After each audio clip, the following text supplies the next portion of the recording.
Hello, my friends, and welcome. Today is the 24th of June, and we're going to spend a little bit of time reminding ourselves about the topic of hurdles in day-to-day life, in business, in our aspirational endeavors. We find these hurdles cropping up daily. The average countertop in the United States is about 36 inches tall, about 3 feet. Now, just imagine an Olympic hurdle is 6 inches higher than that. That's 3.5 feet. Most people can't jump over their kitchen island or even onto it. Few could dream of jumping 6 inches over it. Even less would dare pursue the dream of being the fastest person who can jump 42 inches over repeated hurdles, sprinting longer than an American football field in length. It's quite an endeavor. Think about that. But this seemingly inhuman feat is attainable by the elite. Yet, no one with the potential to accomplish these has so far, as I know, ever become a competent hurdler without the aid of a coach. That's right, the aid of a coach.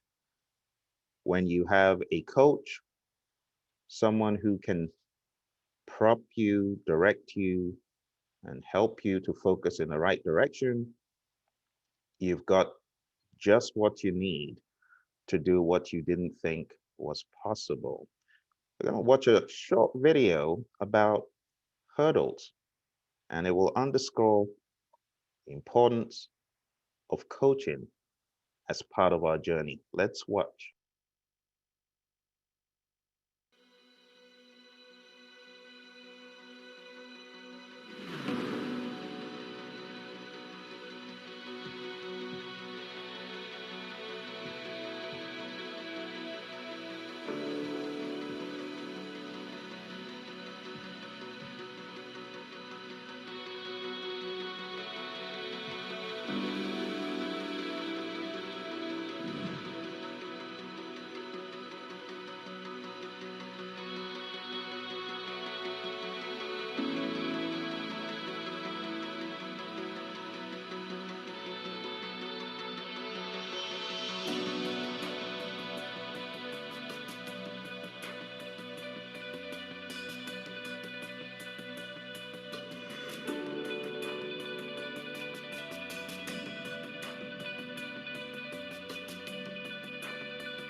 And that was a blast from the past. For those of you who have been on this journey, you've heard me talk about hurdles in the past. Hurdles, all sorts of hurdles. This video is aptly titled Hurdles, and each hurdle represents an aspect of your life, of yourself, of your situation that may stand between you and the finish line. Don't you want to have mastery of your own self, wherein you're able to leap over those obstacles that hold you back from the goals you've set, be it self-limiting beliefs or just absent-mindedness of your goals, of your dreams? That's why you have a coach, a mentor to help. There are ways around those hurdles.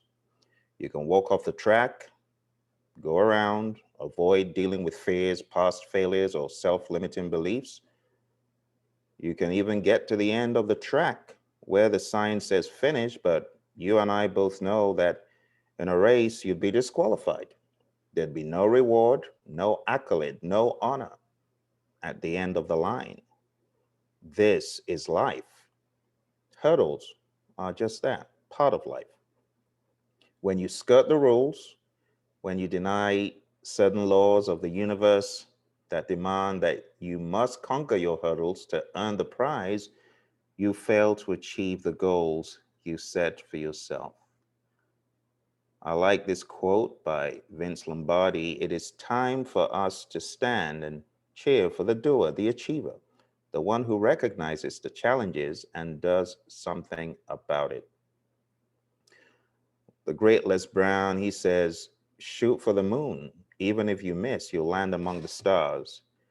In high jumping, I don't know if you've ever done that in your life, but I have. And I discovered in my short career as a high jumper back in those early days, aiming for higher heights enabled me conquer lower ones. It was unbelievable. I'd suddenly step up to attempt a much higher height than the ones I was failing at. And if I so much as happened to achieve a higher height, it became so easy to conquer those lower ones that I once thought were difficult. And even if I missed the higher ones, I found out that it gave me a competitive edge over those trying to attempt those lower ones, which previously had been a threat to me. So, whatever your thought or goal is, ask yourself if this was the last goal I would ever achieve in my life, the thing I want to be remembered by, would I do it bigger? What would I love to add to it? What would my actions be in that case? If you have to push, push. Push your thought muscles further, push intentionality further. And this works like other muscles. If they get used to perform at a comfortable average level, then that's all they'll be. They'll stay there. But the more you push those muscles, thinking muscles, whatever those muscles holding you back are that need a little bit more discipline, the more you push them, the bigger they're going to get, the bigger your thinking will get. But you have to keep pushing them if you don't want to get stuck and lose your drive and inspiration. The beautiful thing is to keep pushing perpetually and verify for yourself that there are no limits. Be unstoppable. The question shouldn't be who's going to let me, it should be who's going to stop me. Who's going to stop you from achieving your goals? Well, the person with the key to do that beyond anyone else to stop you is yourself. The key to success is realizing that our big goals aren't going to happen overnight. So I encourage you to celebrate the small wins. You know, at the Project Leadership Institute, I have always encouraged you to keep your goal in sight and in focus and to go, go, go. The small wins, the tiny triumphs, the everyday victories, celebrate them. They'll take you there. Don't forget to reward yourself for the small wins. but also be dedicated. Think about it. If you wouldn't follow yourself, why should anyone else? It's not your aptitude that determines your altitude. It's all about your attitude, right? Your PMP journey, learn from it. I often tell the story that Donald Trump put in a book of his, and let's separate politics from fact. The story is quite a humorous one. That's the fact. And the story is a story he said his dad told him. His father used to tell him the story about a guy who loved soda, so he went into the soda business with a product he called 3-Up. It failed, so he started again with a product called 4-Up. It failed as well, so he decided to name his product 5-Up and worked just as hard to make it work, but sure enough, it failed again. He realized that he still loved soda, so he tried again with another product called 6-Up, and it was an absolute disaster, a failure. Then he gave up. I'll never be able to make this soda anything, he said. Then a few years later, someone else came up with a soda product. You know where this is going. And named it 7-Up, which became a huge success. Well, whether the 7-Up story that Donald put in his book is true or not, we hope it can inspire people who are thinking of giving up to press on, have faith, and to succeed. The only guarantee for failure is to stop trying, said my mentor, John C. Maxwell. I like this quote from Reagan. It says, "The greatest leader is not necessarily the one who does the greatest things, he's the one that gets the people to do the greatest things." Being a leader is all about inspiration. Inspire yourself, but also be inspired.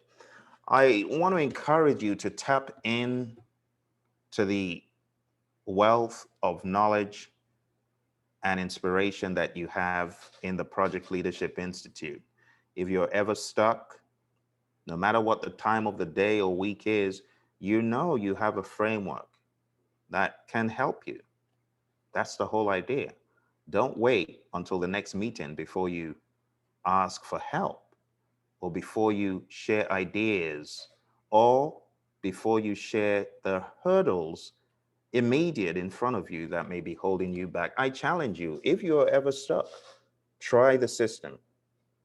See if it doesn't work for you in getting us involved in whatever you might be going through. Getting me involved personally as your coach and your mentor. I would love to know what is holding you back, if any, right there in the middle of the day, week, or month. So do not hold back. All change can be expansive in potential, but the choice is yours. Every success story is a tale of constant adaptation, revision, and change. I remember when my CEO called me into his office and said, "Phil, this is probably one of the days you've been looking forward to. You know why I've called you to my office?" I said, "No, I don't know why you called me." He said, "Well, this is your last day. You know that the economy has tanked. I want you to go back to your office, pack your box. By 5 p.m., we want you out." Wow.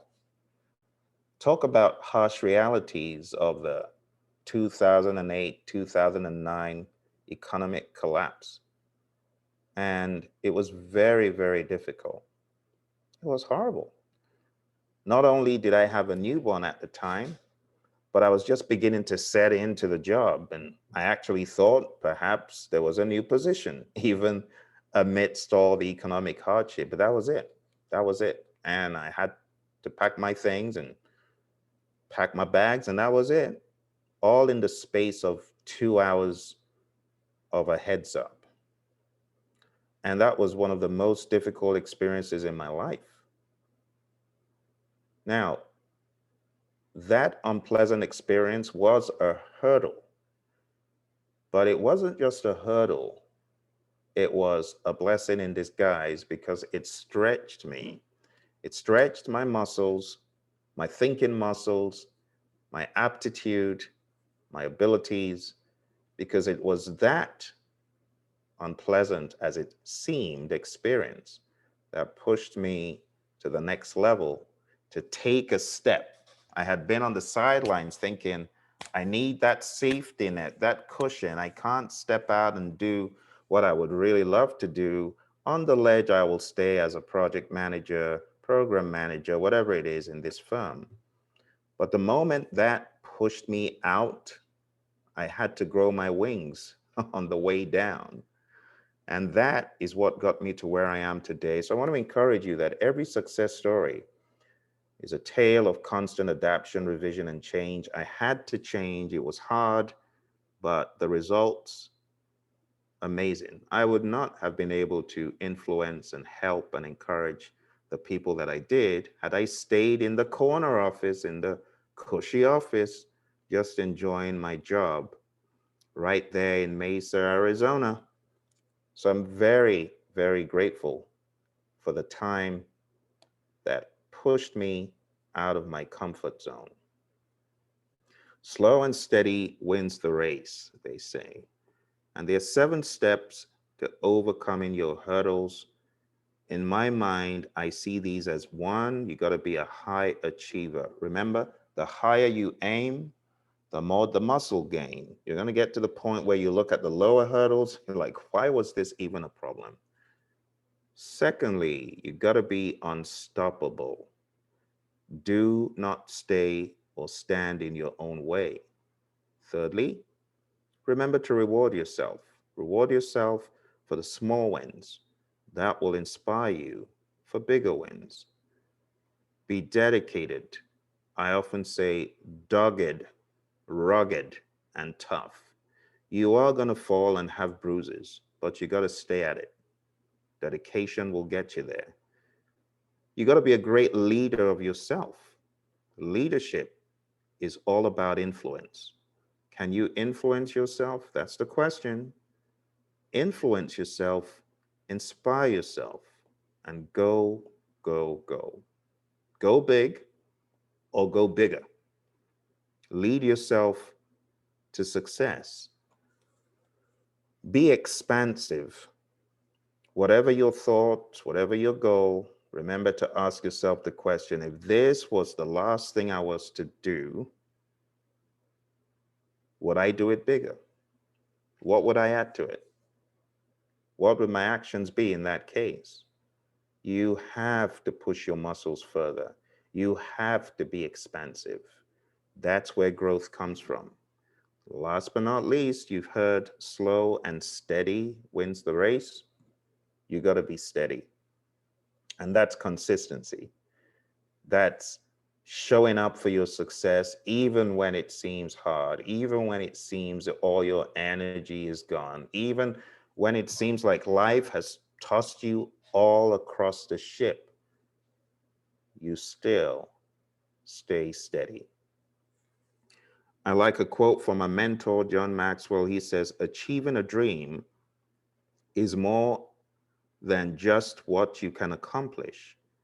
It's about who you become in the process. The hurdles are there for you to jump, and you have your coach, your buddy Phil, and the other faculty who you'll be meeting as we proceed in this journey to help you leap. All right.